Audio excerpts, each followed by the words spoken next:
கட்டுகளை அறுத்து அவர்கள் கயிறுகளை நம்ம விட்டு எரிந்து போடுவோம் என்கிறார்கள்.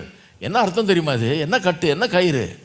கடவுளுடைய கற்பனைகள், அவருடைய பிரின்சிபிள்ஸ், இப்படி தான் வாழணும்னு அவர் சொல்லியிருக்கிற அந்த காரியம்லாம் நம்ம கட்டி வைக்கிற கட்டு, இதெல்லாம் கயிறு. இது நம்முடைய வாழ்க்கையில் சந்தோஷமாக இருக்க விடாது.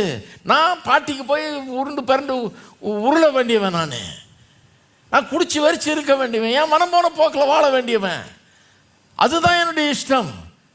இது என்ன கோயிலில் இந்த பிரசங்கம் பண்ணி கட்டு போடுறீங்க, கயிறு போட்டு கட்டினா மாதிரி இருக்குது, சங்கிலி போட்டு கட்டினா வேணாம், இந்த கட்டுகளை அறுப்போம், இந்த கயிறுகளை அறுத்தறிவோம் என்று ராஜாக்களும் அதிகாரிகளும் ஏகமாய் கூடி ஆலோசனை பண்ணார்களாம். இருக்கிறீங்களா? வில் எப்படி பயன்படுத்துகிறாங்க பாருங்க. ராஜாக்களும் அதிகாரிகளும் கூடினாங்கன்னா என்ன ஆலோசனை பண்ணணும்? எப்படி தண்ணி இல்லாத ஊரில் தண்ணியை வர வைக்கலாம்? ஹலோ, வேலை இல்லாத ஊரில் எப்படி வேலையை உண்டாக்கலாம்? சமாதானம் இல்லாத ஊரில் எப்படி சமாதானமாக எல்லாரும் வாழ்கிறதுக்கு வழி உண்டாக்கலாம்? எப்படி லாங் ஆர்டர் கொண்டாடலாம்? எப்படி ஒழுங்காக எல்லாம் வாழ்கிறதுக்கு வழி பண்ணலாம்? இதுக்கு ஏகமாய் கூடிய ஆலோசனை பண்ணுறதுக்கு வில்லை கொடுத்தா,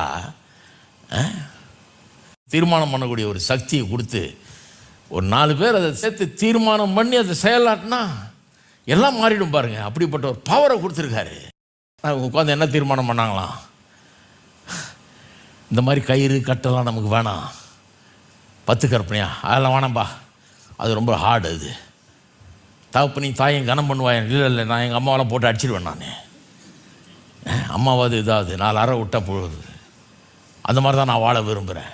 கடவுள் பயமே கிடையாது பாருங்கள். கடவுளுடைய கட்டளையில் ஒரு கயிறு மாதிரி நினைக்கிறது, கட்டு மாதிரி நினைக்கிறது, அதுக்கு பயன்படுத்துகிறார்கள். இருக்கீங்களா?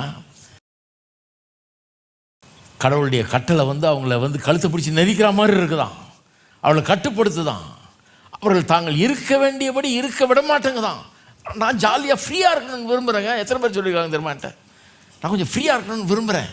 நான் அடுத்த வருஷம் நான் மாறிக்கலான் இருக்கிறேன்.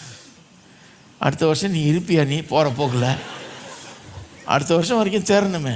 இந்த ஊரில் உருண்டா என்ன ஆகிறது? எங்கேயா போய் லாரி கட்டில் உருந்துட்டா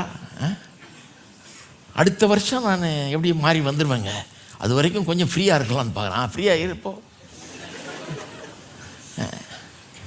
தேவனுடைய சித்தத்துக்கு விரோதமாய் நம்முடைய சித்தத்தை பயன்படுத்துறதுக்காகவே சித்தத்தை பயன்படுத்திடணும். நம்ம தேவனுடைய சித்தத்தை செய்கிறதுக்கு தான் நமக்கு சித்தம்னு ஒன்று கொடுத்துருக்காரு.